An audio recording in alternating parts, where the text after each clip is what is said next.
In 1944, during World War II, Margaret, a British nurse working in London, was waiting at a train station when an American soldier named George approached her.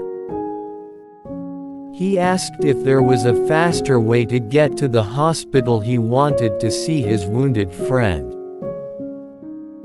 Margaret went out of her way to guide him and even accompanied him to make sure he wouldn't get lost. From that day on, whenever George had a short leave, they met at that very station. What started as a simple friendship slowly grew into a deep love. But fate was cruel. George had to return to the front lines, and their contact was cut off due to the chaos of war.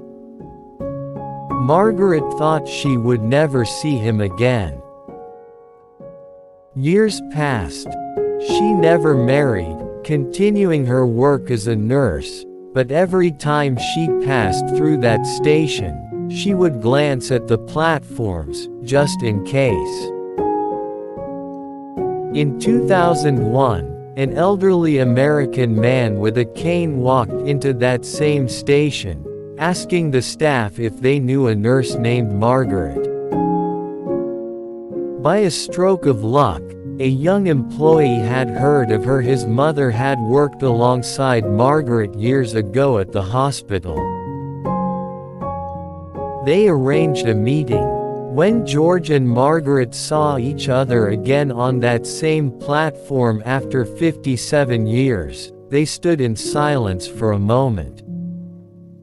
Then George said, "Not a day has gone by that I didn't think of you."